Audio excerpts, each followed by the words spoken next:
வணக்கம் மக்களே. இன்றைக்கு நம்ம கம்பரையும் கம்பர் ராமாயணத்தையும் பற்றி கொஞ்சம் சுருக்கமாக பார்ப்போம். கம்பர் வாழ்ந்தது இன்றைக்கு சுமாராக ஒரு 800 வருஷத்துக்கு முன்னால். ஆரம்பத்துலேருந்து பார்த்தோன்னா வால்மீகி தான் ஃபஸ்ட்டு 7000 வருஷத்துக்கு முன்னால், கிமு 5000 அவர் வால்மீகி வாழ்ந்திருக்காரு அப்படின்னு சொல்கிறாங்க. வால்மீகி வாழ்ந்தது ராமரோட காலத்திலே, அவரே கூட இருந்து பார்த்து ராமாயணத்தை எழுதியிருக்காரு. அப்புறம் வியாசரும் எழுதியிருக்காரு. மகாபாரதத்தில் ராமரை பற்றி சுருக்கமாக எழுதியிருக்காரு.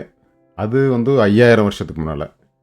அப்புறம் அப்படியே திருவள்ளுவர், திருஞான சம்பந்தர் அந்த காலத்தெல்லாம் கடந்து கிபி 1200 கம்ப ராமாயணத்தை அப்படியே வால்மீகி ராமாயணத்துலேருந்து அப்படியே எடுத்து தமிழுக்கு ஒரு டிரான்ஸ்லேஷன் மாதிரி எழுதியிருக்காரு.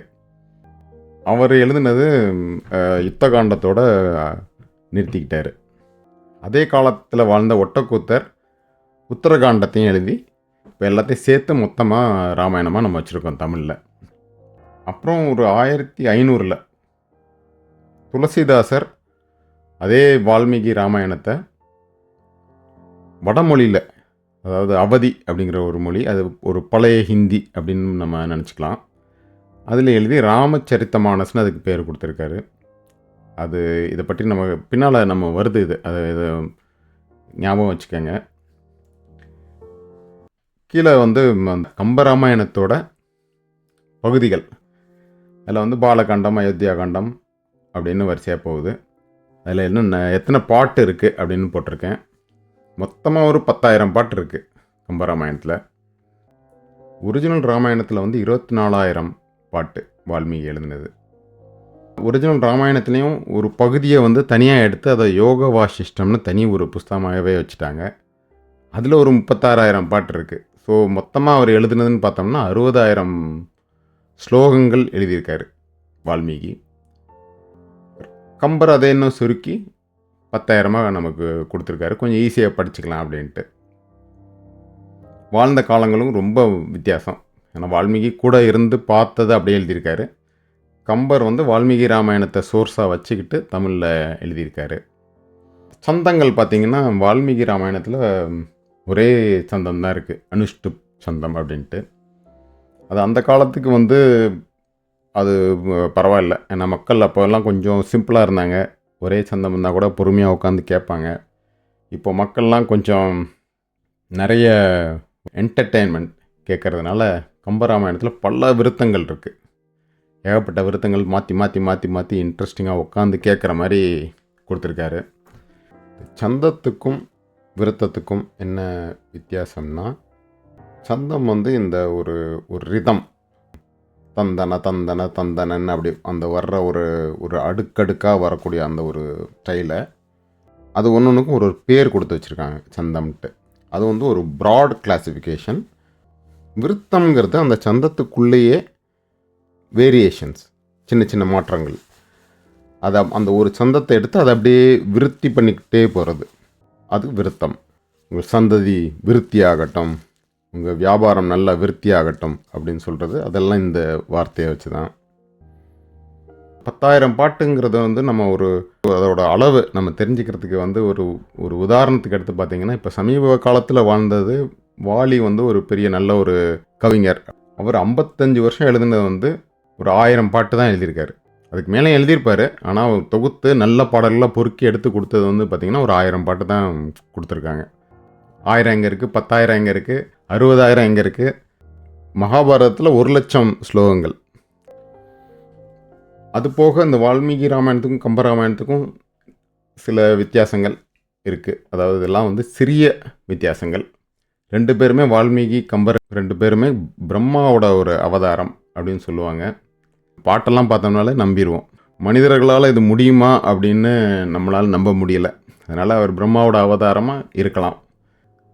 சில விஷயங்கள் நம்ம கலாச்சாரத்துக்கு ஏற்ற மாதிரி கம்பர் மாற்றிக்கிட்டார்.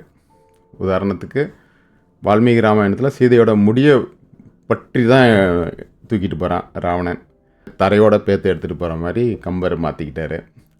அதே மாதிரி வாலியோட மனைவி தாரை வாலி இறந்ததுக்கப்புறம் சுக்ரீவனோட சேர்ந்து வாழ ஆரம்பிச்சிருவா. கம்பராமாயணத்தில் அவள் தனியாகவே தான் இருப்பாள். கும்பகர்ணனை பொறுத்த வரைக்கும் வந்து வால்மீகி ராமாயணத்தில் சும்மா சாதாரணமாக தான் சொல்லியிருப்பார். ஆனால் கம்பராமாயணத்தில் கும்பகர்ணனுக்கு ஒரு பெரிய ரோல். அது ரொம்ப ஒரு சோகமான ஒரு ரோல். யுத்தகாண்டத்தில் வந்து விபீஷணன் ராவணனுக்கு பூரா அந்த ஹிரண்யகசிபு, பிரகலாதன் அவங்களோட வரலாறை ஃபுல்லாக சொல்கிறான் கம்பராமாயணத்தில். அது வந்து வால்மீகி ராமாயணத்தில் இல்லை. கடைசியில் நல்ல கிளைமேக்ஸில் போயிட்டுருக்கும்போது ராமர் ஒரு மாதிரி அப்படி சோர்ந்து போய் அப்படின்னு நிற்பார். அப்போ வந்து அகத்தியர் வந்து ஆதித்த ஹிருதயம் சொல்லி அதுக்கப்புறம் தான் ராமருக்கு வந்து ஒரு புது ஒரு உத்வேகம் வரும். அப்புறம் வந்து போர் முடிஞ்சிடும் சீக்கிரமாக. அது கம்பராமாயணத்தில் இல்லை. அதே மாதிரி உணவு பழக்கம்னு பார்த்திங்கன்னா சத்திரியர்கள் வால்மீகி ராமாயணத்தில் அசைவம் சாப்பிட்டுட்டு தான் இருக்காங்க. அதை வந்து வால்மீகி கிளியராக சொல்லியிருக்காரு. கம்பர் அதெல்லாம் தவிர்த்துட்டார் அந்த டாப்பிக்கே. சனாதன தர்மத்தில் பொறுத்த வரைக்கும் வந்து அசைவம் சாப்பிடலாமா அப்படின்னா கிளியராக சாப்பிடக்கூடாது. ஏன்னா சனாதன தர்மத்தோட ஒரு மெயின் ஒரு கான்செப்டே அஹிம்சை தான். பொதுவான ஒரு ரூல் சாப்பிடக்கூடாது. அதில் சில விதிவிலக்கெல்லாம் உண்டு. ஒரு உயிருக்கு ஆபத்து வருது, உயிர் போகிற ஒரு நிலைமை இருக்குது அப்படின்னா அந்த சமயத்தில் நான்வெஜ்ஜு சாப்பிட்லாம். அதே மாதிரி இப்போ ஆயுர்வேதத்தில் பார்த்திங்கன்னா ஒரு நோயாளிக்கு தேவைப்பட்டால் ஒரு வைத்தியரோட அறிவுரையை கேட்டுக்கிட்டு அதுபடி சாப்பிட்லாம். அது ஒரு விதிவிலக்கு. முக்கியமான விதிவிலக்கு சத்திரியர்களுக்கு. அவர்கள் அசைவம் சாப்பிட்லாம். ஏன்னா அவங்க வந்து எந்த நேரமும் தன்னுடைய உடலையும் உயிரையும் நாட்டுக்காக தியாகம் செய்ய அந்த ஒரு நிலையில் இருக்கிறாங்க. அவங்களுக்கு உடல் வலிமையும் வேணும். இப்போ வந்து காஷ்மீரில் -50 டிகிரியில் ஒரு இராணுவ வீரர் இருக்காருன்னா அவருக்கு போய் தயிர் சாதம் கொடுத்தீங்கன்னா அவர் அதை வச்சு சாப்பிட்டு ஒன்றும் பண்ண முடியாது. அவர் வந்து சீக்கிரமாகவே நோயாளியாகி படுத்துடுவார். அதனால் அந்த இடத்துல அவருக்கு வேணுங்கிறத கொடுக்கணும். அதே மாதிரி நம்ம இங்கே ஒரு கடையில் உட்காந்துட்ருக்காரு, காலையில் எழுந்திரிச்சிலேருந்து நைட் வரைக்கும் கடையில் உட்காந்துட்ருக்காரு, இல்லை ஒரு ஆஃபீஸில் போயிட்டு உட்காந்துட்ருக்காரு டெஸ்கில். அவருக்கு போயிட்டு ஆடு மாடு கோழி பிரியாணின்னு கொடுத்தீங்கன்னா சாப்பிட்டு அவரும் வந்து நோயாளி தான் ஆவார். அதுதான் இப்போ நடந்துகிட்ருக்கு. அதனால் நம்ம வந்து அந்த சனாதன தர்மத்தில் என்ன கரெக்டாக என்ன சொல்லியிருக்குன்னு பார்த்து அதை புரிஞ்சுக்கிட்டு நடந்தனாலே நல்லது. புரிஞ்சு நடக்கிறோமோ இல்லையோ புரிஞ்சுக்கணும் ஃபஸ்ட்டு. கடவுளும் எந்த அவதாரம் எடுக்கிறாரோ, எந்த உடலை எடுக்கிறாரோ அதுக்கேற்ற மாதிரி உணவு பழக்கங்கள் அதைத்தான் அவரும் எடுத்துக்குவார். ஒரு மச்ச அவதாரம் மீனா அவர் அவதாரம் எடுத்து வரும்போது கடலுக்கு நடுவில் இருக்கும்போது ஒரு பஜ்ஜி போண்டா வெஜிடபிள் பிரியாணி அப்படின்னு சாப்பிட்டுட்டு இருக்க போகிறதில்ல. அவர் அங்கே இருக்க மற்ற சின்ன மீன்கள் ஆமாம் அது இதில் பிடிச்சி தான் சாப்பிட்டுட்ருப்பார். அதனால் அந்த எந்த கேரக்டரை எடுத்துக்கிட்டாரோ அந்த கேரக்டருக்கு ஏற்ற ஒரு பழக்கம்தான். இன்னும் ஒரு சின்ன வித்தியாசம், வால்மீகி சீதையை வந்து கொஞ்சம் போல்டான ஒரு லேடியாக காட்டியிருப்பார். அசர்ட்டிவ் அப்படி சொல்லுவாங்க இல்லையா, அந்த மாதிரி. ராமரோட சரிக்கு சமமாக உட்காந்து வாதம் செய்யக்கூடிய ஒரு பெண்ணாக காட்டியிருப்பார். வாதம்னா நல்ல வாதம், சம்வாதம், விதண்டாவாதம் கிடையாது. கம்பர் சீதை என்ன கொஞ்சம் அடக்க ஒடுக்கமாக குனிஞ்ச தலை நிமிராமல் ஒரு பெண்ணாக அந்த மாதிரி. அந்த கல்ச்சுரல் வித்தியாசம், காலமும் நிறைய மாறிடுச்சு. 7000 வருஷம் வித்தியாசம். அதில் வந்து சில மாற்றங்கள்லாம் ஆயிருக்கலாம். உதாரணத்துக்கு ராமர் காட்டுக்கு கிளம்பும்போது சீதைகிட்ட சொல்கிறார், நான் மட்டும் போகிறேன்ட்டு. ஏன்னா பெண்களை கூட்டிகிட்டு போனால் ரொம்ப கஷ்டம் சிக்கல் அப்படின்ட்டு. சீதை வந்து அதுக்கு வந்து இடமே கொடுக்கல. நான் கண்டிப்பாக வந்தால் தான் ஆச்சுன்னு அடம் பிடிக்கிறாங்க. ஒரு ஸ்டேஜில் ராமர் வந்து வேண்டாம் வேண்டாம் வேண்டாம்னு சொல்லிட்டு இருக்கும்போது சீதைக்கு கோபம் வந்துடுது. வால்மீகி ராமாயணத்தில் அவங்க சொல்கிறாங்க, எங்கள் அப்பா வந்து ஒரு ஆம்பளைக்கு கல்யாணம் பண்ணி கொடுக்குறேன்ட்டு நினச்சிட்டு என்னை வந்து ஒரு ஆம்பளை ரூபத்தில் இருக்க ஒரு பொம்பளைக்கு கட்டி கொடுத்துட்டாரு அப்படின்ட்டு கடுமையாக பேசுகிறாங்க. ராமரை வந்து ஸ்திரியம் புருஷ விக்கிரகம் அப்படின்னு சொல்கிறாங்க. அதாவது புருஷன் மாதிரி இருக்கக்கூடிய ஒரு பொம்பளைக்கு என்னை கட்டி கொடுத்துட்டாருன்ட்டு. கம்பர் வந்து அதை கொஞ்சம் லைட்டாக சீற்றமாக பேசினா அப்படின்ட்டு விட்டுறாரு ஒரே வார்த்தையில். வால்மீகி இன்னும் உள்ளே போய் குடும்பத்தில் இருக்க குழப்பத்தை எல்லாத்தையும் கொண்டாந்து வெட்ட வெளிச்சமாக போட்டு உடச்சிடுறாரு. ஆனால் இதெல்லாமே வந்து சீதைக்கு வந்து ராமரோட போகணுங்கிற ஒரு ஆசைனால தான். நம்மளை எங்கே விட்டுட்டு போயிடுவாரோ அப்படிங்கிற ஒரு பதட்டத்தினால. சீதை வந்து எதுக்காக இவ்வளோ அடம் பிடிச்சி கூட போனாங்கன்னு ஆரண்ய காண்டத்தை படித்து பார்த்தா தான் புரியும். ஏன்னா மற்ற எந்த சமயத்தையும் விட ராமரும் சீதையும் ரொம்ப சந்தோஷமாக இருந்தது அந்த ஆரண்ய காண்டத்தில் தான். 14 வருஷத்தில் கடைசி ஒரு வருஷம் பிரிஞ்சிட்டாங்க. அந்த 13 வருஷம் அவங்க கூட இருந்தது, அந்த வர்ணனைகள், இயற்கை காட்சி வர்ணனைகள், பல பல முனிவர்கள்ட்ட, ரிஷி பத்னிகள்கிட்ட அவங்க போய் பழகிறது, அவங்க சொல்கிற விஷயங்களை கேட்டுக்கிறது, அது பார்த்திங்கன்னா ரொம்ப சந்தோஷமாக இருந்திருக்காங்க. அதை படித்தா தான் நமக்கு வந்து சரி, ஓகே, சீதை வந்து இவ்வளோ அடம் பிடிச்சி ராமர் கூட போனது வந்து கரெக்டு தான் அப்படின்னு தோணும். அடுத்து கம்பராமாயணம்ங்கிறது வந்து ஒரு ஃபுல்லாக கம்ப்ளீட்டாக ஒரு பாட்டு புக்கு மாதிரி. அதை வந்து படிக்கக்கூடாது, பாடணும். அதுக்காக நமக்கு வந்து எனக்கு பாட்டு தெரியாது, ராகம் தெரியாது, தாளம் தெரியாது அப்படிலாம் நினைக்காதீங்க. நமக்கு எது தெரியுமோ அதுதான் பாட்டு. நம்ம பாடுறது தான் பாட்டு. நம்ம தான் பாடகர், நம்ம தான் வந்து ஆடியன்ஸ், எல்லாமே நம்ம தான். அடுத்தவங்கள பற்றி நம்ம கவலைப்பட தேவையில்லை. நமக்கு எந்த அளவுக்கு வருமோ அந்த அளவுக்கு பாடணும். நம்ம வந்து நல்லா என்ஜாய் பண்ணால் போதும். நம்ம என்ஜாய் பண்ணோம்னா நமக்குள்ளே இருக்க அந்த இறைவனும் என்ஜாய் பண்ணுவான். சிம்பிள். அடுத்தவர்களை பற்றி கவலைப்படாதீங்க. நல்லா வாய் விட்டு பாடுங்க. அதே மாதிரி நூல்கள் எல்லாம் நம்ம ஒரிஜினலாக தான் படிக்கணும். அதை டிரான்ஸ்லேட் பண்ணி, இல்லை அதுக்கு ஒரு உரை எழுதி அந்த உரையை படிக்கிறது வந்து நம்ம பாட்டை புரிஞ்சுக்கிறதுக்காக, அது அர்த்தத்தை புரிஞ்சுக்கிறதுக்காக படிக்கலாம் ஒழிய, பாடுறது நம்ம அந்த ஒரிஜினல் தான் பாடணும். அதில் தான் வந்து ஒரு அழகு ஒரிஜினலில் தான் இருக்குது. அதை டிரான்ஸ்லேட் பண்ணிங்கன்னா சுத்தமாக போயிடும். உதாரணத்துக்கு முத்தை தருபத்தி திருநகைன்னு பாட்டு இருக்குது, அருணகிரிநாதர் பாடிட்டார். அதை வந்து யாராவது எனக்கு டிரான்ஸ்லேட் பண்ணி கொடு அப்படின்னா அது வந்து வேலைக்கே ஆகாது. ஏன்னா அதை அந்த பாட்டை டிரான்ஸ்லேட் பண்ணால் எப்படி டிரான்ஸ்லேட் பண்ணுறது? ஓ லார்டு முருகா, your wife is so beautiful, her teeth is so shiny, it's like a set of pearls, இப்படிலாம் சொன்னோன்னா அது வந்து அதில் ஒன்றும் உயிர் இல்லை. நீ ஒரிஜினல் பாடினா எப்படி இருக்குது? முத்தை தருபத்தி திருநகை அத்திக்கிரை சத்தி சரவண முத்தி குரு வித்து குருபர என போதும். இது எப்படி இருக்கு? ஓலாடு முருகா எப்படி இருக்கு? அதனால் தமிழ் கற்றுக்கிட்டு அதை படிங்க அப்படின்னு சொல்கிறது தான் நமக்கு வந்து பெஸ்ட்டு. அது எப்படி படிக்கிறது, எப்படி பாடுறது, அதுக்கு வந்து பாரதியார் வந்து கிளியராக சொல்கிறாரு பாருங்க. பூட்டை திறப்பது கையாலே, நல்ல மனம் திறப்பது மதியாலே, பாட்டை திறப்பது பண்ணாலே, இன்ப வீட்டை திறப்பது பெண்ணாலே. பாட்டை திறப்பது பண்ணாலே அப்படின்னா, பண்ணுங்கிறது நம்ம வந்து ஒரு டியூன் அப்படின்னு நம்ம அதை புரிஞ்சுக்கலாம். ஒரு பாட்டு வந்து ஒரு பூட்டு மாதிரி, அந்த டியூன் தான் அதுக்கு சாவி. அந்த டியூன் தெரிஞ்சிச்சுன்னா அழகாக பாடிடலாம். கம்பராமாயணத்தை எப்படி நம்ம படிக்கிறது, எப்படி பாடுறதுங்கிறத ஒரு 2 பாட்டை மட்டும் வச்சு பார்த்துக்கலாம். இது வந்து பெரிய ஒரு இலக்கிய கிளாஸ்லாம் கிடையாது. என்னோட புரிதலை இங்கே போட்டிருக்கேன். பாட்டை வந்து 2 விதமாக எழுதுவாங்க புத்தகத்தில். அந்த காலத்தில் வந்து சீர்பிரித்து எழுதியிருப்பாங்க. அந்த காலத்து எடிஷன்லலாம் கீழே இருக்குது பாருங்கள், சீர்பிரித்து ரெட்டில் இருக்கிறத வந்து சீர்பிரித்து இருக்கும். ஒரு சீருங்கிறது அந்த ஒரு சத்தம், ஒரு சவுண்டோட ஒரு அளவு. அது வந்து ஒரு வார்த்தை கிடையாது, ஒலி அளவு. அதை வச்சு சீர் அப்படிம்பாங்க. மேலே கருப்பில் இருக்கிறது வந்து பதம் பிரித்து எழுதுனது. அது வந்து ஒரு வார்த்தைக்கு வார்த்தை பிரித்து எழுதியிருப்பாங்க. படிக்கிறதுக்கு ஈஸியாக இருக்கும், புரிஞ்சுக்கிறதுக்கு ஈஸியாக இருக்கும் பதம் பிரித்து எழுதுறது. இப்போ இந்த பாட்டை பார்த்தீங்கன்னா, சந்தம் இவை தாயில் மணி ஆரம் இவையாவும் அப்படி இருக்குது. இது அப்படியே படித்தோம்னா தாளத்தில் வராது. அந்த தாளத்துக்கு கீழே இருக்க தந்ததன தானதன அந்த தாளத்துக்கு கொண்டு வரணும். சந்தம் இவை தாயில் மணி ஆரம் இவையாவும், சிந்துரமும் இங்கிவை செறிந்த மதவேட பந்திகள் வயப்பரி பசும்பொனின் வெறுக்கை மைந்தவரியோர் கொள வடங்கென நிறைப்பார். அந்த மாதிரி வேணுங்கிற இடத்துல அந்த தாளத்துக்கு ஏற்ற மாதிரி அந்த வார்த்தைகளை சேர்த்துக்கணும், பிரிச்சுக்கணும். இது வந்து ராமரோட பட்டாபிஷேகத்தை அறிவித்த உடனே மக்கள்லாம் கொண்டு வந்து சந்தனம், மணி மாலைகள், பொன் எல்லாத்தையும் ராமர்கிட்ட கொடுத்து அவர் கையால் தானம் கொடுக்கறதுக்காக மக்கள்லாம் கொடுக்குறாங்க. இது வந்து பழக்கத்துலேயே வந்துடும்.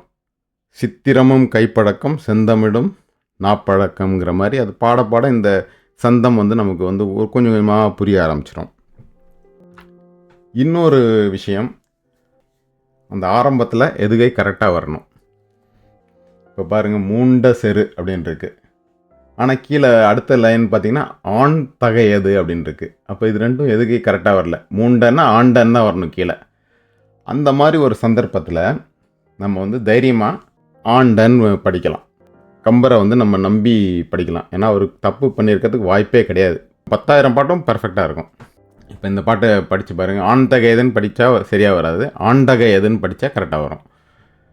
முண்ட செரு இன்றளவில் முற்றுமினி வெற்றி ஆண்டகையதுண்மை இனி அச்சமகள் உற்றீர் பூண்டமணியாடி வயமானிமிர் பொழந்தேர் ஈண்ட விடு வீரமரில் என்றரணிசைத்தான். கரெக்டாக வருதா? இந்த இந்த போர் இன்னையோட முடிஞ்சிடும். இனிமேல் வந்து வெற்றி வந்து ஆண்டகையது. ஆண்டகைனா ராமனுக்கு, ஆண்கள்லே சிறந்த ஒரு ஆண் அப்படிங்கிற அர்த்தம். ராமனுக்கு தான். இது பயப்படாதீங்க, தேவர்களோட உங்களோட தேரை வந்து சீக்கிரம் கொண்டாந்து இவர்கிட்ட கொடுங்க அப்படின்னு சிவன் வந்து தேவர்கள்ட்ட சொல்கிற மாதிரி இந்த பாட்டு. இப்போ வந்து கம்பரை நம்பி தைரியமாக பாடிட்டோம். இப்போ ஆண்டகை கரெக்டாக இருக்கான்னு தெரிஞ்சுக்கணுன்னா நீங்கள் போயிட்டு செக் பண்ணி பார்த்தீங்கன்னா கரெக்டாக வருது பாரு. ஆண்டகைனா அர்த்தம் வந்து மனிதரில் சிறந்தவன். கம்பரை நம்பி நீங்கள் தைரியமாக பாடிடலாம். பாடல்களை பார்க்கறதுக்கு முன்னால் கூகுள் ஷீட்ஸ் இந்த ஃபைலை பார்த்துருவோம். பட்டியல் அப்படிங்கிற இந்த ஒரு டேப்பில் வந்து எல்லா காண்டங்களும் அதற்குள்ளே இருக்கிற படலங்கள். காண்டம்ங்கிறது ஒரு புக்கு மாதிரி, படலம்ங்கிறது அதுக்குள்ளே ஒரு சாப்டர். எல்லா காண்டங்களுக்கும் படலங்கள் வரிசையாக லிஸ்ட் போட்டு கொடுத்துருக்கேன். இந்த படலங்கள் லிஸ்ட்டை படித்தாலே ராமாயணத்தோட கதை ஒரு மாதிரி தெரிஞ்சிடும். இந்த டேப்புக்குள்ளே பார்த்தீங்கன்னா பாலகாண்டம்னா எல்லா பாலகாண்டத்தோட எல்லா பாட்டுகளும் இதில் இருக்குது. இந்த கம்பராமாயணம் போக இன்னும் சில நூல்கள்லாம் எழுதியிருக்கார் கம்பர். சரஸ்வதி அந்தாதி, சடகோபர் அந்தாதி, ஏறெழுபது, திருக்கை வழக்கம், இதெல்லாம் சின்ன சின்ன பாட்டு தான். இந்த கூகுள் ஷீட்டோட லிங்க்கு நான் கீழே கொடுத்துருக்கேன். அதை வச்சு நீங்கள் டவுன்லோட் பண்ணிக்கலாம். இல்லை நேராக போய் இதிலே கூட படிக்கிறதுனா கூட படிச்சுக்கலாம். இப்போ கம்பராமாயணத்துக்குள்ளே போவோம். முதல்ல ஆரம்பம் கடவுள் வாழ்த்துலேருந்து ஆரம்பிக்கிறாரு. உலகம் யாவையும் தாமுள வாக்களும் நிலைபெறுத்தலும் நீக்களும் நீங்களா அழகிலா விளையாட்டுடையார் அவர் தலைவர் அன்னவர்க்கே சரண் நாங்களே. இந்த கடவுள் அந்த கடவுள்னு அவர் தனித்தனியாக பேச்சு பேசலை. அடுத்து அவையடக்கம். முத்தமிழ் துறையின் முறை நோக்கிய உத்தம கவிஞருக்கு ஒன்று உணர்த்துவன் பித்தர் சொன்னவும் பேதையர் சொன்னவும் பத்தர் சொன்னவும் பண்ண பெறுபவோ. இந்த பித்தர்கள் பக்தர்கள் இவங்க சொன்னதெல்லாம் பெருசாக கண்டுக்கக்கூடாது. ஏன்னா அவங்களாம் ஏதாவது சொல்லுவாங்க, பக்தி மிகுதியால் ஏதோ சிலதெல்லாம் கொஞ்சம் ஓவராக கூட சொல்லுவோம். இதெல்லாம் கொஞ்சம் கண்டுக்காதீங்க, விட்டுருங்க அப்படின்னு சொல்லிட்டு ஆரம்பிக்கிறாரு. அடுத்து நூல் வரலாறு. கம்பருக்கு முதல்ல ராமாயணத்தை எழுதினவங்க 3 பேர். வால்மீகி, வசிஷ்டர் வந்து யோக வாசிஷ்டம் அப்படின்னு ஒரு புக் எழுதியிருக்காரு. அது வந்து அவருக்கும் ராமருக்கும் இடையில் நடந்த ஒரு சம்பாஷணை, ஒரு டயலாக். அது வந்து வசிஷ்டர் அதை ராமர்கிட்ட பேசினா கூட அதை ரெக்கார்ட் பண்ணி பாட்டாக எழுதினவர் வால்மீகி தான். அதை தனி ஒரு புக்காக எடுத்து யோக வாசிஷ்டம்னு தனியாக இப்போ வச்சுட்டாங்க. அடுத்து போதாயனர்னு ஒருத்தர் ராமாயணத்தை எழுதியிருக்காரு சமஸ்கிருதத்தில். அது நமக்கு புக்கு கிடைக்கல, இருந்தாலும் அந்த 3 பேரும் எழுதியிருக்காங்க. அதில் வந்து முதல்ல எழுதின வால்மீகியோட அந்த கதையை தழுவி நான் அதை தமிழ் படுத்தியிருக்கேன் அப்படின்னு கம்பர் சொல்கிறாரு. தேவபாடையின் இக்கதை செய்தவர் மூவர் ஆனவர் தம்முளும் முந்திய நாவினான் உரையின்படி நான் தமிழ் பாவினால் இது உணர்த்திய பண்பரோ. அடுத்து நூல் பயன்.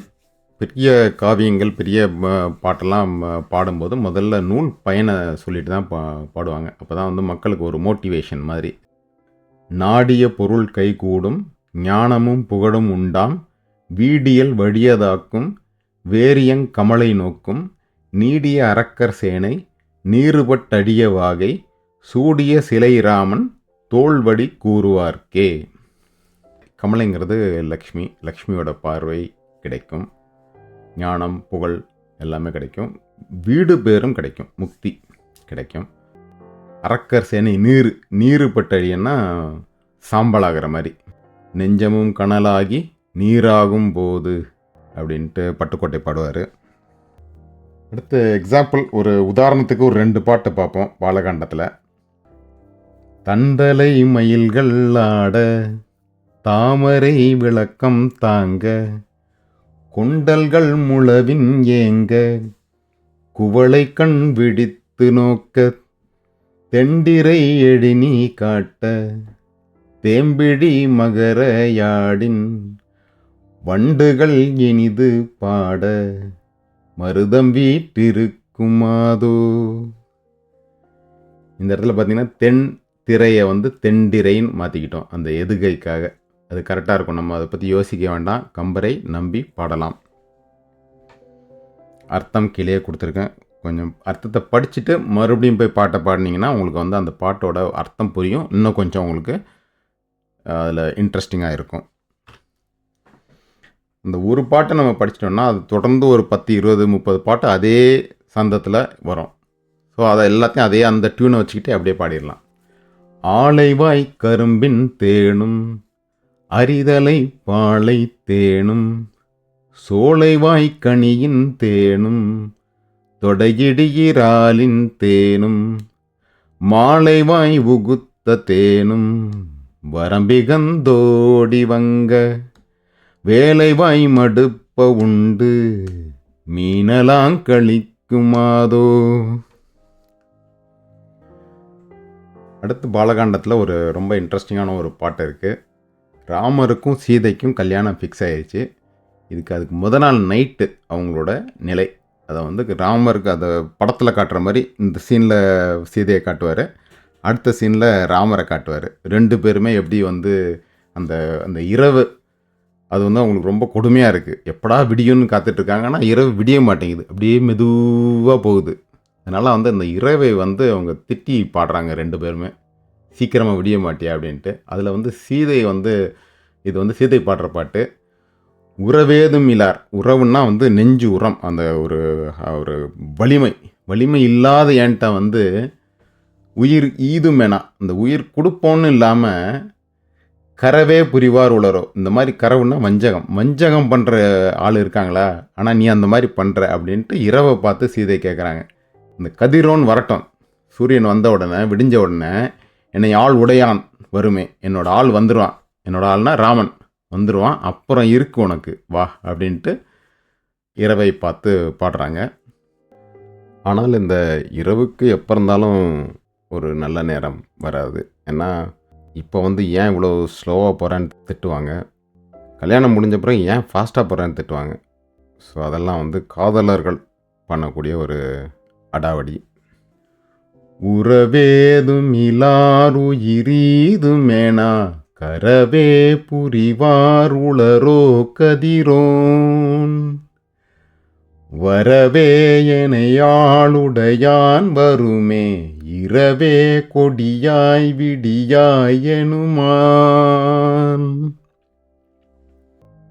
ரொம்ப மெலோடியஸாக அந்த சந்தர்ப்பத்துக்கு ஏற்ற மாதிரி ஒரு டியூன் போட்டிருக்காரு. இது வந்து இன்னொரு இடத்துலையும் இருக்குது, அது எங்கன்னு கொஞ்சம் யோசிச்சு பாருங்கள். முடிஞ்ச வேணால் பாஸ் பண்ணிவிட்டு யோசிச்சு பாருங்கள், வேறு எங்கே தமிழ் இலக்கியத்தில் இந்த டியூன் வந்து வேறு எங்கே வருதுன்ட்டு. ஒரு க்ளூ வேணால் கொடுக்குறேன். அருணகிரிநாதர் எழுதிய ஒரு பாட்டில் இந்த டியூன் வருது. எங்கன்னா கந்தர் அனுபூதியில். என் தாயும் எனக்கருள் தந்தையும் நீ சிந்தாகுலமானவை தீர்த்தனையாள் கந்தா கதிர்வேலவனே உமையாள் மைந்தா குமராமரை நாயகனே. ரெண்டும் ஒரே டியூன் தான், ரெண்டுமே வந்து கலிவிருத்தம் அப்படிங்கிற ஒரு பாட்டு டைப்பு தமிழில். இதே டியூன் சமஸ்கிருதத்துலேயும் ஒரு இடத்துல வருது. அது உங்களுக்கு சமஸ்கிருதத்தில் இன்ட்ரெஸ்ட் வந்து நீங்கள் கேட்டிருந்தீங்கன்னா பாஸ் பண்ணிவிட்டு யோசிச்சு பாருங்கள் இந்த டியூன் எங்கே வருதுன்ட்டு. ஒரு க்ளூ, சங்கராச்சாரியரை பற்றி பாடினது, ஆதிசங்கரரை பற்றி அவரோட சிஷ்யர் பாடினது. தோடகாஷ்டகம் இது வந்து ஆதிசங்கரோட ஒரு சிஷ்யர், கிரி அப்படின்ட்டு அவரோட பேர். அவர் வந்து பாடின பாட்டு இது. அவர் வந்து இயற்கையில் வந்து அவர் அவ்வளோ ஷார்ப்பு மூளையெல்லாம் கிடையாது. அவர் பாட்டுக்கு வருவார், ஏதோ இந்த துணி துவைக்கிறது, பாத்திரம் தைக்கிறது, அந்த வேலையில் பணிவிடை தான் பண்ணிகிட்ருப்பார். ஆதிசங்கரர் வந்து ஒரு செகண்டில் வந்து அவருக்கு எல்லாத்தையும் அப்படியே எல்லா ஞானத்தையும் அப்படியே டவுன்லோட் பண்ணிட்டார் ஒரே செகண்டில். தோடகம் அப்படிங்கிற சந்தத்தில் இருக்கிறதுனால அந்த பாட்டுக்கே தோடகாஷ்டகம்னு பேர், அவருக்கும் தோடகர்னு பேர் ஆயிடுச்சு. விதிதாகில சாஸ்திர சுதா ஜலதே மஹிதோபனிஷத் கதிதார்த்தநிதே ஹிருதயே கலயே விமலம் சரணம் பவசங்கர தேசிகமே சரணம். கரெக்டாக வருது அந்த டியூன். அதோட கந்தா கதிர்வேலவனே உமையாள் மைந்தா குமராமரை நாயகனே. அடுத்து இதே மாதிரி சமஸ்கிருதத்தில் இன்னொரு பாட்டும் இருக்குது. அது ரொம்ப ஃபேமஸான ஒரு பாட்டு. நம்ம தமிழர்கள் வீட்டில் முக்கால்வாசி வீடுகளில் அது தினமும் ஒலிக்கக்கூடிய ஒரு பாட்டு. இன்னொரு க்ளூ கொடுக்குறேன். இவ்வளோ ஃபேமஸான ஒரு பாட்டு, வீடு வீடுக்கு இந்தியா முழுவதும். இது எழுதினவர் அறிஞர் அண்ணா. க்ளூ கொடுக்குறேன்ட்டு ஆன்சரே சொல்லிட்டேன்னு நினைக்கிறேன். வெங்கடேச சுப்ரபாதம். எழுதினவர் காஞ்சிபுரத்தை சேர்ந்த பிரதிவாதி பயங்கரம் அண்ணா. சமஸ்கிருதத்தில் மிகப்பெரிய அறிஞர். அவருடைய குருநாதர் சொன்னாருங்கிறதுக்காக இந்த பாட்டை எழுதியிருக்காரு. திருப்பதி வெங்கடாச்சலபதிக்கு குட் மார்னிங் சொல்கிற பாட்டு. அவரோட குருநாதர் வந்து மணவாள மாமுனிகள். அவர் யாருன்னா ராமானுஜரோட சிஷ்யர். அவர் வெங்கடேச சுப்ரபாதத்தில் 4 பகுதியாக இருக்குது. ஃபஸ்ட்டு சுப்ரபாதம், அடுத்து ஸ்தோத்திரம், பிரபத்தி, அடுத்தது மங்களாசாசனம். அதில் அந்த ஸ்தோத்திரத்தில் வந்து இந்த டியூனை யூஸ் பண்ணியிருப்பாங்க. இதுக்கும் தோடகம், சமஸ்கிருதங்கிறதுனால அந்த சந்தத்துக்கு பேர் தோடகம். தமிழில் கலிவத்தம் எல்லாம் ஒன்றா தான் இருக்கும். கமலா குச்சூச்சுக்க குங்குமத்தோ நியத்தாருணிதா துல நீலத்தனோ கமலாயதலோச்சனலோகபதே விஜயீ பவ வெங்கடசைலபதே வரவேயனையாளுடையான் வருமே இரவே கொடியாய் விடியாயெனுமான் எந்தாயும் எனக்கருள் தந்தையும் நீ சிந்தாகுலமானவை தீர்த்தனையாள். எல்லா டியூனும் கரெக்டாக வருது. சுப்ரபாதம் இந்த ஸ்தோத்திரத்தோட டியூன் நிறைய பேர் நிறைய விதமாக பாடியிருப்பாங்க. அதில் எந்த டியூன் நமக்கு பிடிக்குதோ அதை எடுத்து நம்ம கம்பராமாயணத்துக்கு அதில் அந்த இதுக்கு நம்ம அப்ளை பண்ணி அப்படி பாடிக்கலாம். தோடகாஷ்டகம் நிறைய பேர் நிறைய விதமாக, சில பேர் இந்த ராக் மியூசிக்லாம் கூட போட்டு பாடியிருக்காங்க. அது நம்ம பிடிக்குன்னா அதை எடுத்து நம்ம கந்தர் அனுபூதியில் போட்டுக்கலாம். இப்படி மாற்றி மாற்றி நம்ம யூஸ் பண்ணிக்கலாம். எந்த டியூன் பிடிக்குதோ அதை நம்ம எடுத்து யூஸ் பண்ணிக்கலாம். அடுத்து இந்த 2 பாட்டையும் பார்ப்போம். கம்பர் வந்து தமிழில் எப்படி பயன்படுத்தியிருக்கார். தமிழ் வந்து எல்லா இடத்துலையும் ஒரே மாதிரி இருக்காது. அந்தந்த சந்தர்ப்பத்துக்கு ஏற்ற மாதிரி. இப்போ வந்து எப்படி 3ஆக பிரிச்சிருப்பாங்க. நம்ம தமிழ் கிளாஸில் தூங்கிட்டு இருக்கும்போது இதெல்லாம் சொல்லியிருப்பார். அதெல்லாம் அப்போ விட்டுட்டோம். இப்போ தான் திரும்ப எடுத்து பார்க்குறோம். ந இதெல்லாம் வந்து மெல்லினம், இது மாதிரி இடையினம், வல்லினம், இப்படி 3ஆக பிரிச்சிருக்காங்க. அது வந்து எங்கெங்கே பயன்படுத்தலாம். இப்போ வந்து ஒரு சாஃப்டான ஒரு சீன், சூர்பனகை வந்து தன்னுடைய வேடத்தெல்லாம் மாற்றிக்கிட்டு ஒரு அழகான ஒரு பொண்ணாக ராமர்கிட்ட வர்றா. அந்த இடத்துல மெல்லினத்தை யூஸ் பண்ணியிருக்காரு. அதே மாதிரி வாலியை வந்து சுக்ரீவன் கூப்பிட்றான் போருக்கு. வாலி தூங்கிட்டு இருக்கான், உறங்கிக்கிட்டு இருக்கான். அவனை போய் கூப்பிட்றான் போருக்கு. அந்த இடத்துல வந்து வல்லினத்தை யூஸ் பண்ணியிருக்காரு. அப்போ வந்து பாட்டோட அந்த எமோஷன் எல்லாமே எப்படி மாறுதுன்னு பாருங்கள். பஞ்சி ஒளிர் விஞ்சு குளிர் பல்லவ மணுங்க செஞ்சவிய கஞ்சம் நிகர் சீரடியலாகி அஞ்சொலில மஞ்சையென அன்னமென மின்னும் வஞ்சியென நஞ்சமென வஞ்சமகள் வந்தாள். இதே சுக்ரீவன் எப்படி கூப்பிட்ற பாருங்க. இடித்துறப்பி வந்து போர் எதிர்த்தியே லடற்பன் அடித்தலங்கள் கொட்டி வாய் மடித்தடுத்தலங்கு தோல் புடைத்து நின்று உழைத்த பூசல் புக்கதன்ப மிக்கிடம் துடிப்ப அங்கு உறங்கு வாளி தின் செவி துளைக்கணே. ரெண்டுக்கும் எப்படி வித்தியாசம் பாருங்கள். படிக்க படிக்க இதோட அந்த ஒரு நயம் நமக்கு தெரிய தெரிய நமக்கு இன்னும் கொஞ்சம் இன்ட்ரெஸ்டில் வந்துகிட்டே இருக்கும். அடுத்தது கிஷ்கிந்தா காண்டம். அநேகமாக கிஷ்கிந்தைங்கிறது இன்றைக்கு கர்நாடகமாக இருக்கலாம். அங்கே தான் அனுமானை பார்க்குறாரு, சுக்ரீவனை பார்க்குறாரு. இந்த சிச்சுவேஷன் வந்து சுக்ரீவனை பார்த்தாச்சு, வாலியெல்லாம் கொன்னாச்சு. அதுக்கப்புறம் மழைக்காலம் வந்துடுது. அதனால் தேடுறது அதெல்லாம் கஷ்டம். அதனால் சுக்ரீவன் என்ன சொல்கிறான்னா, மழைக்காலம் முடியட்டும், அதுக்கப்புறம் இந்த வானர படையெல்லாம் அனுப்பிச்சு தேடி சீதையை கண்டுபிடிச்சிடலாம் அப்படின்ட்டு. ராமருக்கும் வேறு வழி இல்லை. அதனால் அப்படியே அந்த ஒரு இடத்துல அப்படியே செட்டில் ஆயிடுறாரு. நாட்டுக்குள்ளே போக முடியாது. அந்த வானரங்கள்லாம் அவங்களாம் நாட்டுக்குள்ளே போயிட்டாங்க. அவங்களோட தலைநகருக்குள்ளே போயிட்டு சுக்ரீவனுக்கு ரொம்ப நாள் கழித்து அரச பதவி கிடைச்சதுனால அவன் வந்து எல்லாம் போட்டு என்ஜாய் பண்ணி எல்லாம் பார்ட்டி, ஒரு 3 மாதம் கண்டினியூஸ் பார்ட்டி. இவங்க 2 பேரும் இங்கே உட்காந்துட்ருக்காங்க. இந்த சிச்சுவேஷன் வந்து ஒரே மழைக்காலம், ஒரு இயற்கை வர்ணனை, ராமரோட அந்த சீதையை பிரிஞ்சு அவர் பாடுறது, அவர் வந்து பார்த்திங்கன்னா அவர் வந்து அந்த அந்த கேரக்டராகவே மாறிடுவார். அந்த கேரக்டரை விட்டு ஒரு செகண்ட் கூட அது வந்து கடவுள்னு காட்டிக்கவே மாட்டார். கம்ப்ளீட்டாக அந்த மாயைக்குள்ளே வந்து அவரும் வந்து அதில் வந்து மாட்டிக்கிட்டு நம்ம சாதாரண மனுஷங்கள் மாதிரி பொண்டாட்டியை பிரிஞ்சு அழுகிறது அது இது. சாதாரண மனுஷங்கள் பொண்டாட்டியை பிரிஞ்சு அழுக மாட்டாங்க, அது வேறு விஷயம். அவர் எவ்வளோ தூரம் அழுகிறாருன்னா சுக்ரீவனே வந்து அவருக்கு வந்து ஆறுதல் கொடுக்குறான். என்னப்பா நீ இந்த மாதிரி என் பொண்டாட்டியை கூட தான் வாலி தூக்கிட்டு போயிட்டான், நான் என்ன அப்படி அவ்வளோ உட்காந்து அழுதுகிட்டு இருக்கேன், சரி விடுப்பா அப்படின்னு சுக்ரீவன் வந்து இவருக்கு அட்வைஸ் கொடுக்குறான். இவரும் கேட்டுக்கிறாரு, ஓகே சரி சரின்ட்டு. இந்த சிச்சுவேஷன் வந்து ராமர் எல்லாம் அந்த மேகத்தை பார்த்து மயிலை பார்த்து எல்லாத்தையும் பார்த்து புலம்புறது இந்த பாட்டு. மேகம் வேணும், ஒன்றும் கருணையே இல்லையா, நீ எல்லா ஊர்லாம் தானே சுற்றுற, அவன் எங்கே சீதை எங்கே இருக்காருன்னு வந்து சொல்ல மாட்டியா என்கிட்ட, தன்னோட உயிரே வந்து பார்த்துன்னு வந்துக்கிறாரு. என்ன நீ சீதையை விட்டுட்டு பிரிஞ்சு நீ ஏன் பிரியாமல் உட்காந்துட்ருக்க அப்படின்ட்டு. கவிதை நயம் தூக்கலாக இருக்கும் அந்த இடத்துல.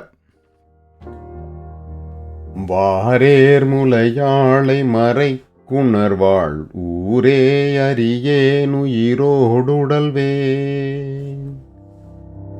நீரே உடையாய் அருள் நின் நிலையோ காரே எனதாவி கலக்குதியோ, வெப்பார் நெடுமின் எயிற்றை வெகுண்டெப்பாலும் விசும்பின் இருண்டடுவார், அப்பாதக வஞ்ச அறக்கரையே ஒப்பாய் உயிர் கொண்டலதோ வலையோ, அயிலே விடியார் விளையார் அமுதின் குயிலே முடியார் கொணராய் கொடியாய், துயிலேன் பொறுவேன் உயிர் சோர் உணர்வாய் மயிலே எனை நீ வலியாடுதியோ, மடைவாடையொடாடி வலிந்துயிர் மேல் நுடைவாய் மலர்வாய் நொடியாய் கொடியே,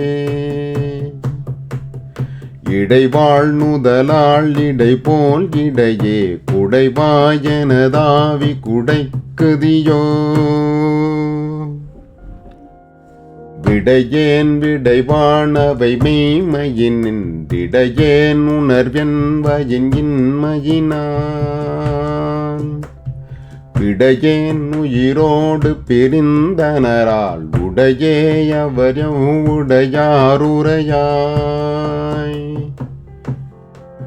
பயில் பாடகமெல்லடி பஞ்சனையார் செய்கிறேதும் இலாரொடு தீருதியோ,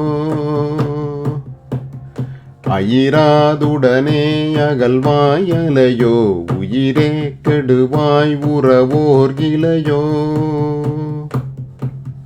ஒன்றை பகராய் குடலு குடைவாய் வன்தை புரு நீள்வயிரத்தினையோ, கொன்றை கொடியாய் கொணர்கின்றிலையோ என்றை குறவாக இருந்தனையே.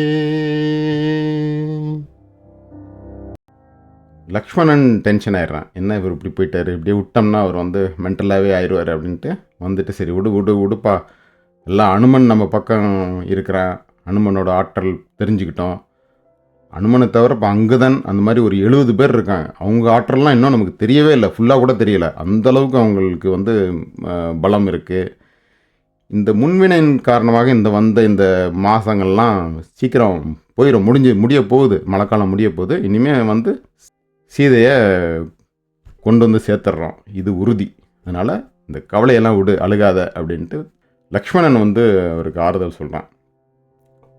அனுமன் என்பவன் அளவறிந்தனம் அறிஞ அங்கதன் ஆதியோர் எனையரென்பதோர் இறுதி கண்டிலம் எடுபதென்றனும் இயல்பினார் வினையின் வெந்துயர் விரவு திங்களும் விரைவு சென்றன எடுதினின் தனு எழுந்திரு நுதலி வந்தனல் சரத மண்துயர் தவிர்த்தியே. இந்த பாட்டெல்லாம் வந்து கேட்டுட்டு அர்த்தத்தை படிச்சுட்டு மறுபடியும் கேட்டிங்கன்னா உங்களுக்கு இன்னும் நல்லா புரியும், இன்னும் நல்லா இன்ட்ரெஸ்டிங்காக இருக்கும். அடுத்தது வாலி வதை படலத்துலேருந்து ஒரு 4 பாட்டு பார்ப்போம். வாலி இருக்கிற இடத்துக்கு போகிறாங்க எல்லாரும், அந்த ராமர், லக்ஷ்மணர், அனுமார், சுக்ரீவன் எல்லாரும். வெங்கனாளி ஏறும் மீளி மாவும் வேகநாகமும் சிங்க ஏறி ரண்டொடுந்திரண்ட அன்ன செய்கையார் தங்கு சால மூலமார்த்த மால மேல மாலை போல் பொங்கு நாக முந்துவன்று சாரலூடு போயினார். நீடு நாகம் மூடு மேகம் ஓட நீரும் ஓட நேர் ஆடு நாகம் ஓட மான் யானை ஓட ஆளிப்போம் மாடு நாகம் நீடு சாரல் வாழையூடும் வாவியூடு ஓடு நாகம் ஓட வேங்கை ஓடும் ஊகம் ஓடவே.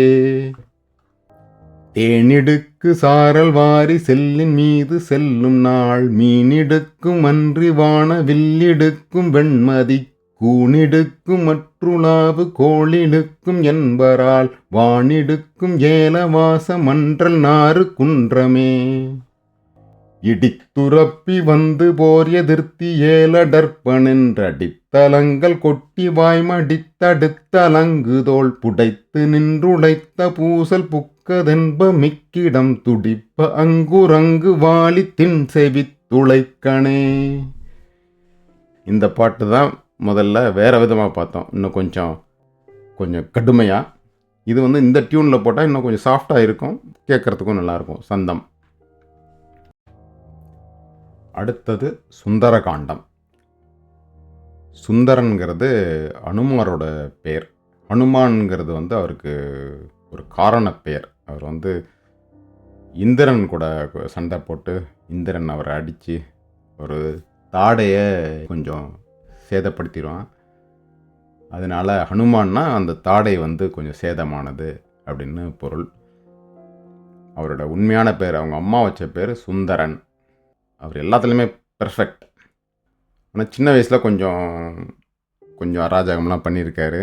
சூரியனை போயிட்டு பிடிக்க போய் தேவர்கள்லாம் பயந்து இந்திரனை கூப்பிட்டு இந்திரன் வந்து இவரை கொஞ்சம் அடித்து அந்த மாதிரிலாம் கொஞ்சம் பண்ணி, ஆனால் அதுலேயும் நன்மை தான் வந்துச்சு. ஏன்னா வாயு பகவான், இவரோட அப்பா வந்து வாயு பகவான், அவர் வந்து காற்று வீசுறதை நிறுத்திடுவார், என் மகனுக்கு இந்த மாதிரி பண்ணிட்டீங்க அப்படின்ட்டு. அதனால் எல்லா தேவர்களும் வரிசையாக லைனில் க்யூவில் நின்று இவருக்கு வந்து வரங்கள் கொடுப்பாங்க. அதனால் ஹனுமான் வந்து ஒரு பெர்ஃபெக்ட் அவதாரம். அவர் ஆக்சுவலாக ருத்ரனோட அவதாரம் இவர். இப்போ நம்ம தமிழ் இலக்கியத்தில் வந்து ஒரே ஒரு புக்கு படிக்கணும்னா கம்பராமாயணம் மட்டும் படித்தா போதும். கம்பராமாயணத்துலேயும் எனக்கு எல்லாத்தையும் படிக்கிறதுக்கு டைம் இல்லை, ஒரே ஒரு காண்டம், அதுக்குள்ளே ஒரு பகுதி மட்டும் படிக்கிறேன், அது போதும்னா சுந்தரகாண்டம் மட்டும் படித்தா போதும்.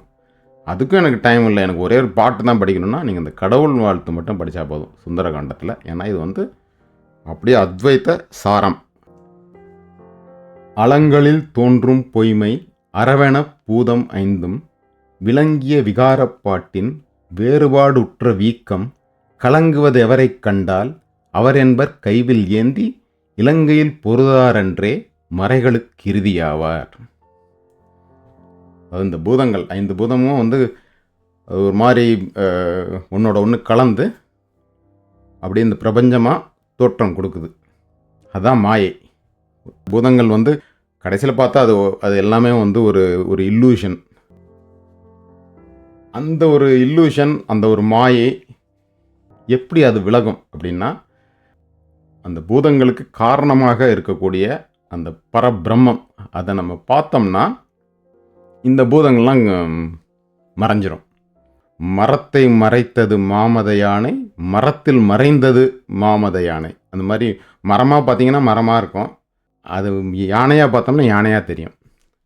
இதில் உள்ள உதாரணம் கூட இது வந்து நம்ம சாஸ்திரங்களில் அடிக்கடி சொல்கிற ஸ்டாண்டர்ட் எக்ஸாம்பிள். அதாவது சாயந்தரத்தில் ஒரு மங்கினம் வெளிச்சத்தில் பார்த்தோம்னா ஒரு கயறு வந்து பாம்பு மாதிரி தெரியும், ஆனால் உத்து பார்த்தோம்னா அது கயராக தெரியும்.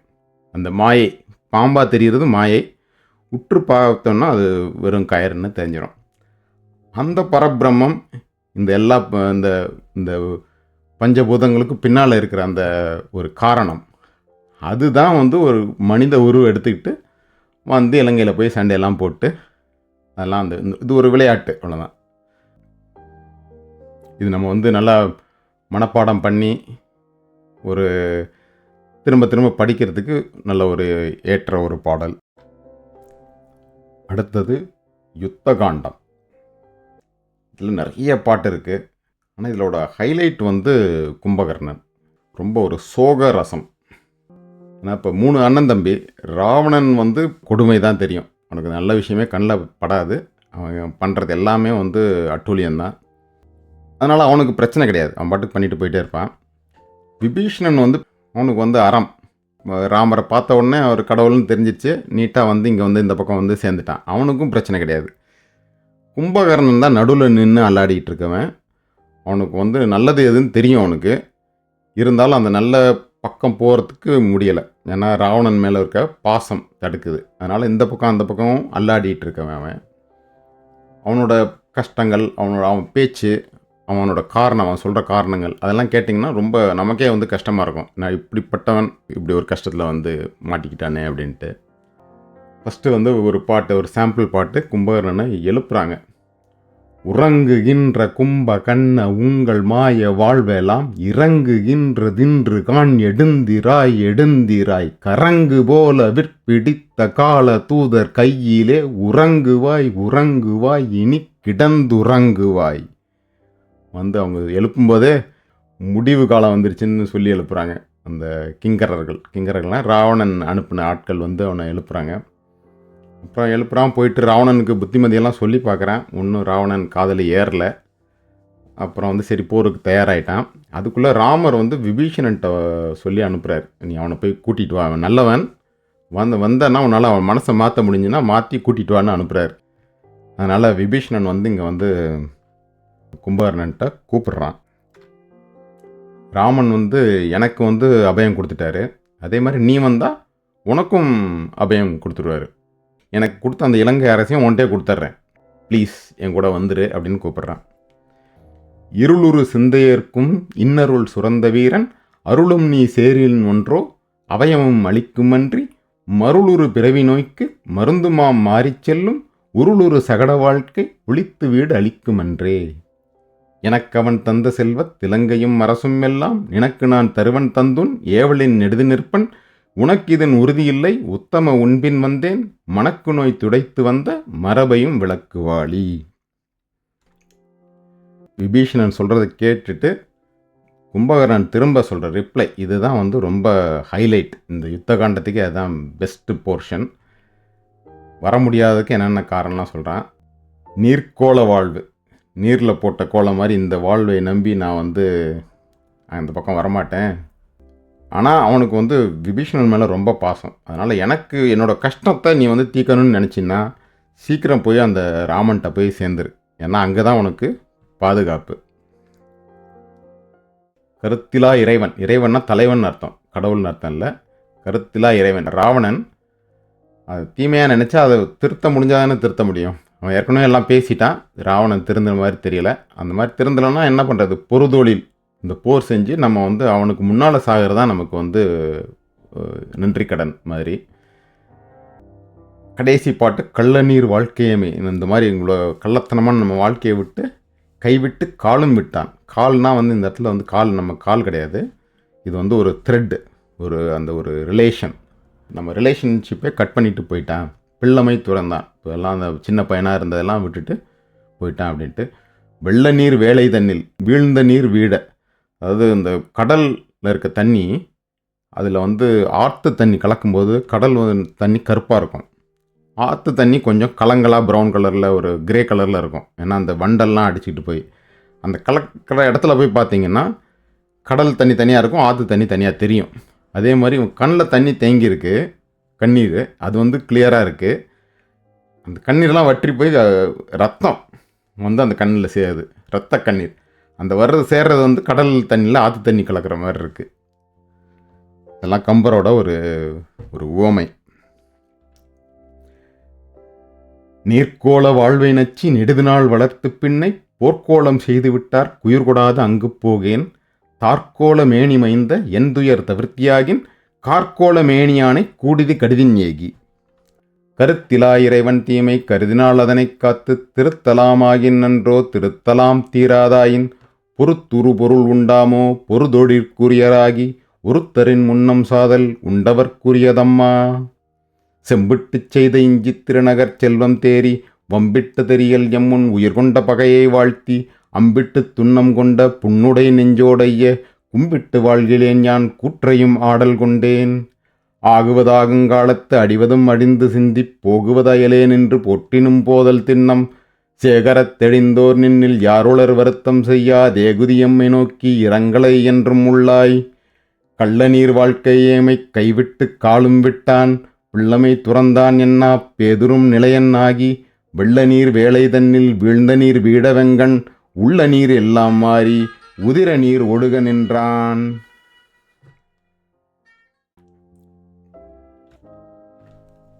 யுத்த காண்டத்தில் யுத்த கல வர்ணனைகள் ஜாஸ்தியாக இருக்கும். அஃப்கோர்ஸ் யுத்தம் நடந்துகிட்ருக்கு.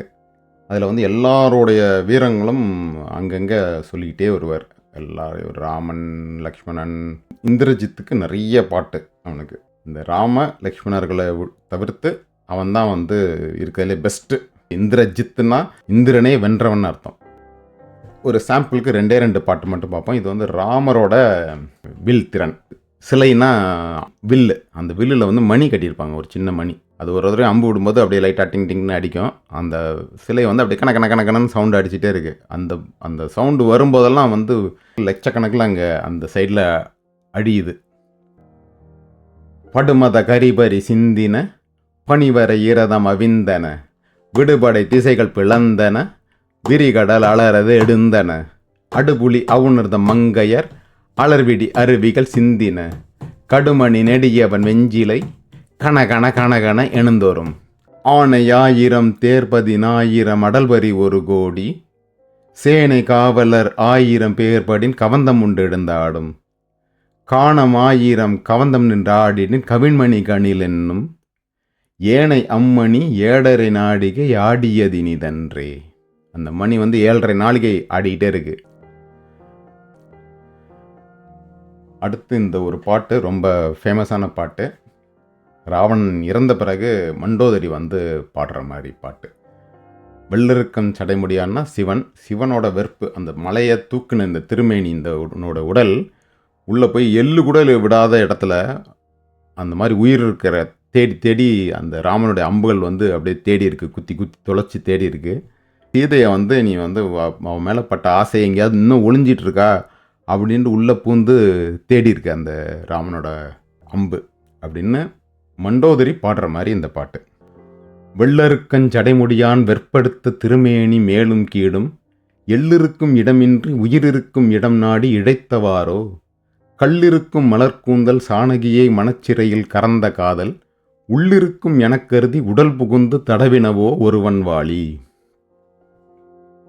ஸோ யுத்தம்லாம் முடிஞ்சிருச்சு, எல்லாரும் திரும்ப வந்துட்டாங்க அயோத்திக்கு. ராமரோட பட்டாபிஷேகம் இதோட கம்பராமாயணத்தை முடிச்சுக்கிறார். இதில் வந்து ஒரு விஷயம் பார்த்தீங்கன்னா, அரியணை அனுமன் தாங்க அங்கதன் உடைவாள் ஏந்திருக்கிறது அங்கதன். அந்த உடைவாள் வந்து ராமரோட வாள். இது எங்கே அந்த உடைவாளை கொடுத்த விஷயம் எங்கே வருதுன்னா, கிஷ்கிந்தா காண்டத்தில் வாலி வதை படலத்தில் வாலியை வந்து ஒரு அம்பை வச்சு அடிச்சிடுறாரு. 2 பேரும் திரும்ப திரும்ப மாறி மாறி பேசுகிறாங்க. கடைசியில் வந்து ராமர் சொன்ன காரணத்தெல்லாம் அவன் ஏற்றுக்கிட்டு ராமரை கும்பிட்டுட்டு அவனுக்கு தெரிஞ்சிருச்சு அதுக்குள்ளேயும் ராமர் வந்து கடவுள் தான் அப்படின்ட்டு. அவர் தன்னை அம்பு விட்ட காரணம்லாம் அவனுக்கு தெரிஞ்சிச்சு. சரி, சரண்டர் ஆகிட்டு அங்கதனை வந்து ராமர் கையில் ஒப்படைச்சிடுறான். கடைசியாக அவன் சாகும்போது மகனை வந்து பாதுகாப்பாக வைக்கணுன்ட்டு ராமர்கிட்டே சரண்டர் பண்ணிடுறான். அப்போ வந்து ராமர் வந்து தன்னோட உடைவாளை நீட்டி நீ இது பொருத்தி என்றான், நீ இதை வச்சுக்க அப்படின்னு கொடுக்குறாரு ராமர். அப்படின்னா என்ன அர்த்தம்னா, நீ தான் இனிமேல் என்னோட பாடிகார்ட், பர்சனல் பாடிகார்ட் அப்படின்ட்டு. ஆக்சுவலாக கடவுளுக்கு எதுக்கு பாடிகார்ட் தேவையில்லை. இது உள்டாவை நம்ம புரிஞ்சுக்கணும். அப்படியே அவனை வந்து பாடிகார்டாக வச்சுட்டாருன்னா அவன் வந்து ராமர் கூடயே தான் இருக்கணும். அப்போ ராமர் கூடயே அவன் இருந்தான்னா அதான் அவனுக்கு பாதுகாப்பு. ஆக்சுவலாக ராமர் தான் அவனை பாதுகாக்கிறாரு. ஆனால் சும்மா நச்சுக்கும் இந்த உடைவாளை வச்சு நீ வந்து என்னோடய பாடி கார்டாக இருன்ட்டு சும்மா அப்படி கொடுக்குற மாதிரி கொடுத்து அவனை பக்கத்தில் வச்சுக்கிறார். ஃபஸ்ட்டு பாட்டு வாலி வந்து ராமர்கிட்ட பாடுறான். ஏவுகூர் வாளியால் எய்து நாய் அடியனேன் ஆவிபோம் வேலைவாய் அறிவு தந்தருளினாய். மூவர் நீ முதல்வன் நீ முற்றும் நீ மற்றும் நீ பாவம் நீ தர்மம் நீ பகையும் நீ உறவும் நீ. தன்னடி தாழ்தலோடும் தாமரை தடங்கனானும் பொன்னுடை வாளை நீட்டி நீ இது பொருத்தி என்றான். என்னலும் உலகம் ஏடும் ஏத்தின இறந்து வாழி அந்நிலை துறந்துவானு கப்புறத்து உலகன் ஆனான். இதைத்தான் வந்து அங்கே கடைசி பாட்டில் கம்பர் யூஸ் பண்ணுறாரு. அரியணை அனுமன் தாங்க அங்கதன் உடைவாழ்யந்த வரதன் வெண் குடை கவிக்க இருவரும் கவரி பற்ற விரைசெறி குழடி ஓங்க வெண்ணையூர் சடையன் தங்கள் மரபுளோர் கொடுக்க வாங்கி வசிட்டனே புனைந்தான் மௌலி. மௌலின்னா மகுடம், விரைசெறி குழலினா சீதை. அடுத்து கம்பனை பற்றி நிறைய பேர் கம்பனை பற்றி பாடியிருக்காங்க, பேசியிருக்காங்க. அது எல்லாத்தையும் நம்ம பார்க்க முடியாது. பாரதியாரை மட்டும் பார்ப்போம். ஏன்னா பாரதியாரை வந்து கம்பனை ரொம்ப ஒரு மிக உயர்ந்த இடத்துல வச்சுருக்கார். அவர் எங்கெங்கெல்லாம் அவர் கம்பனை சொல்கிறாரோ, சிலப்பதிகாரத்தையும் திருவள்ளுவரையும் கம்பனுக்கு அடுத்து தான் சொல்லுவார். கம்பன் தான் அவருக்கு ஃபஸ்ட்டு. கம்பன் என்றொரு மானிடன் வாழ்ந்ததும் காளிதாசன் கவிதை புனைந்ததும் இம்பர் வாழ்வின் இறுதி கண்டுண்மையின் இயல்புணர்த்திய சங்கரன் ஏற்றமும். சங்கரன்னா ஆதிசங்கரர்.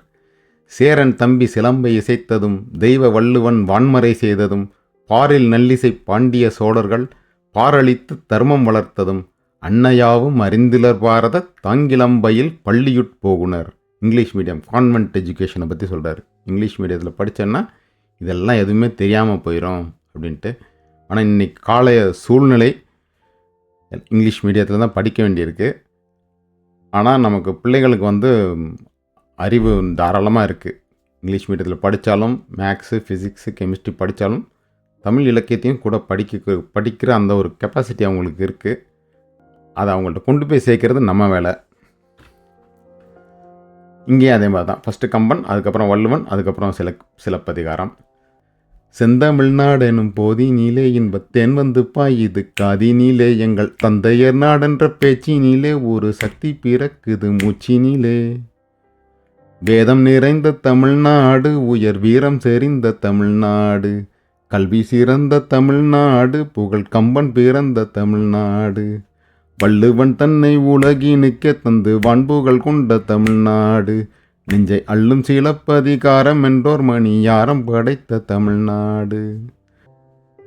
இந்த பாட்டில் அதே மாதிரி முதல்ல கம்பனை சொல்லிவிட்டு அப்புறம் வள்ளுவரையும் இளங்கோவையும் சொல்கிறாரு. யாமறிந்த மொழிகளிலே அப்படின்னு பாரதியார் சொன்னார்னா அதை சொல்கிறதுக்கு முழு தகுதியும் அவருக்கு உண்டு. யாமறிந்த மொழிகளிலே தமிழ்மொழி போல் இனிதாவது எங்கும் காணோம். யாமறிந்த புலவரிலே கம்பனைப் போல் வள்ளுவர் போல் இளங்கோவைப் போல் பூமிதனில் யாங்கனுமே பிறந்ததில்லை உண்மை வெறும் புகழ்ச்சி இல்லை. அதே பாட்டில் இந்த தமிழ் இலக்கியத்தை இப்போ கம்பராமாயணம் படிக்கணும்னா அதனால் படித்து என்ன பிரயோஜனம், அந்த மாதிரி டவுட் வரும்போதெல்லாம் இந்த பாட்டை ஒரு படித்து பார்த்துக்கலாம். உள்ளத்தில் உண்மையொடி உண்டாயின் வாக்கினிலே ஒளி உண்டாகும். வெள்ளத்தின் பெருக்கைப் போல் களைப்பெருக்கும் கவிப்பெருக்கும் மேவுமாயின் பள்ளத்தில் விழுந்திருக்கும் குருடரெல்லாம் விடிபெற்று பதவி கொள்வார். தெல்லுற்ற தமிழமுதின் சுவை கண்டார் இங்கமரர் சிறப்பு கண்டார். சரி, இப்போ அடுத்து என்ன பண்ணுறது? கம்பராமாயணத்தை நம்ம அதை எப்படி அணுகிறது, எப்படி படிக்கலாம், அதில் அதை வச்சு என்ன பண்ணலாம் அப்படின்ட்டு யோசித்த போது மக்களுக்கு வந்து அது ஒரு நல்ல ஒரு அழகான ஒரு இசை, ஒரு பாட்டாக அவங்க வந்து அதை என்ஜாய் பண்ணுற மாதிரி கொடுத்தா தான் அதை வந்து படிப்பாங்க மக்கள். சும்மா படிப்படினா வேலைக்கு ஆகாது. அது என்ன பண்ணலான்னு யோசித்தப்போ தான் முதல்ல நம்ம சொன்ன அந்த ராமச்சரித்த மானஸ் அப்படின்ட்டு முதல்ல ஒன்று பார்த்தோம். நார்த் இந்தியாவிலலாம் போனீங்கன்னா அந்த ராமச்சரித்த மானஸ்லேருந்து நிறைய பாட்டு, சின்ன சின்ன பாட்டாக ஒரு சின்ன சின்ன பகுதி, ஒரு 10 பாடல்கள் அதை மட்டும் எடுத்து ஒரு பாட்டாக்கியிருப்பாங்க. அதெல்லாம் ரொம்ப பிரபலமாக இருக்கும். நீங்கள் வந்து யூடியூப்பில் தேடி பார்த்தீங்கன்னா கூட பய பிரகட்டு கிருபாலா அப்படின்னு தேடி பார்த்தீங்கன்னா அது வந்து இந்த ராமச்சரித்த மானஸ்லேருந்து ஒரு ஒரு ஒரு 10 பாட்டை மட்டும் எடுத்து அது தனியும் ஒரு பாட்டாக்கிட்டாங்க. அது பார்த்தீங்கன்னா லட்சக்கணக்கில் கோடிக்கணக்கில் வியூஸ் இருக்கும். உங்களுக்கு நார்த் இந்தியன் ஃப்ரெண்ட் யாராவது இருந்தால் கேட்டிங்கன்னா கூட அவருக்கு உடனே சொல்லிடுவார், இது வந்து ராமச்சரித்த மானஸில் இருக்குது அப்படின்ட்டு. ஜெகஜீத் சிங், லதா மங்கேஷ்கர் இவங்கெல்லாம் பாடி ஏகப்பட்ட விதவிதமான டியூன் அதெல்லாம் வச்சு பாடி மியூசிக்லாம் அருமையாக போட்டு சூப்பராக இருக்கும் அது கேட்கறதுக்கு. பை பிரகட் கிருபாலா தீன் தயாலா கௌசல்யா ஹித்துக்காரி அப்படி போகும். ஸோ நம்ம அதே மெத்தடை அப்படியே இங்கே காப்பி பேஸ்ட் பண்ணால் என்ன அப்படின்னு யோசித்து கம்பராமாயணத்தை எடுத்து கொஞ்சம் அப்படியே உருட்டி இது ஒரு 15-16 பாடல் ஐடென்டிஃபை பண்ணி அதை போட்டு வச்சுருக்கேன். எல்லாமே நல்ல பாட்டு தான். உதாரணத்துக்கு இந்த அயோத்தியா காண்டத்தில் கங்கை படலம் 3வது போட்டிருக்கேன். மருத நிலக்காட்சி அப்படின்ட்டு ராமர், லக்ஷ்மணன், சீதை இவங்க 3 பேரும் அந்த மருத நிலத்து வழியாக போகிறத ரொம்ப அருமையாக வர்ணிச்சிருப்பார். அதில் ஒரு 7-8 பாட்டு அதை மட்டும் தனியாக எடுத்து அது தனியாக ஒரு பாட்டாக நம்ம ஆக்கி கொடுத்தோம்னா மக்களுக்கு படிக்கிறதுக்கும் ஈஸியாக இருக்கும். பிள்ளைங்களுக்கு வந்து பள்ளிக்கூடத்தில் ஏதாவது ஒரு பாட்டு போட்டி இல்லை ஒரு பேச்சு போட்டி அப்படின்னா இந்த பாட்டை மட்டும் எடுத்து பாடினாங்கன்னா கண்டிப்பாக 100% ஃபஸ்ட் ப்ரைஸ் அவங்களுக்கு தான். எந்த ஒரு ஜட்ஜாக இருந்தாலும் கம்பராமாயணத்துலேருந்து எடுத்து ஒரு பாட்டை பாடி அதை அவங்க கடந்து போகவே முடியாது. கம்பல்சரியாக ஃபஸ்ட் ப்ரைஸ் கொடுத்து தான் ஆகணும். அதை மட்டும் பார்ப்போம். இப்போ வெய்யோ நொழி தன்மேனியில் விரிசோதியின் மறைய பொய்யோ எனும் இடையாளொடும் இளையானொடும் போனான் மையோ மரகதமோ மறிகடலோ மடை முகிலோ ஐயோ இவன் வடிவென்பதொரடியாடகுடையான் அஞ்சம்பையும் ஐயந்தனதலகம்பையும் அளவா நஞ்சங்களை வெள ஆகிய நயனங்களை உடையான் துஞ்சுங்களி வரி வண்டுகள் குழலின்படி சுடலும் கஞ்சங்களை மஞ்சன்கடல் நகுகின்றது கண்டால் கால் பாய்வன முதுமேதிகள் கதிர்மேய்வன கடைவாய் பால் பாய்வன நரை பாய்வன மலர்வாய் அழிவடர சேல் பாய்வன கயல் பாய்வன செங்கால் மட அன்னம் போல் பாய் புனல் மடவார்படி நெடுநாடவை போனார். இதெல்லாம் தனியாக பதிவு பண்ணி கீழே அதுக்கு லிங்க்கும் கொடுக்குறேன். எல்லாரும் படிங்க, பிள்ளைகளுக்கும் சொல்லிக் கொடுங்க முடிஞ்ச வரைக்கும். கம்பராமாயணம் அப்படிங்கிற ஒரு பெரிய கடல்லேருந்து ஒரே ஒரு ஸ்பூன் மட்டும் எடுத்து டேஸ்ட் பண்ணி பார்த்துருக்கோம். முடிந்த வரைக்கும் புக்காக வாங்கி வச்சுக்கோங்க. புக்காக வாங்கி வச்சுட்டு அந்த பாட்டை ஒரு தடவை படிச்சுட்டு அதுக்கப்புறம் அர்த்தத்தை படிச்சுட்டு மறுபடியும் படித்தோன்னா தான் அந்த பாட்டை வந்து நம்ம முழுமையாக ரசிக்க முடியும். புக்கு வாங்கிறதுக்கு வச்சுக்கிறதுக்கு வசதி இல்லை, இடம் இல்லை அப்படின்னு நினைக்கிறவங்களுக்கு இந்த இணையத்திலே ஒரு நல்ல ஒரு உரையோடு கூடிய ஒரு புத்தகங்கள் பிடிஎஃபாக டவுன்லோட் பண்ணிக்கிற மாதிரி இருக்குது. அந்த லிங்க்கையும் நான் கீழே போடுறேன். படிங்க, பாடுங்க. பொறுமையாக கேட்டதுக்கு நன்றி. மீண்டும் சந்திப்போம்.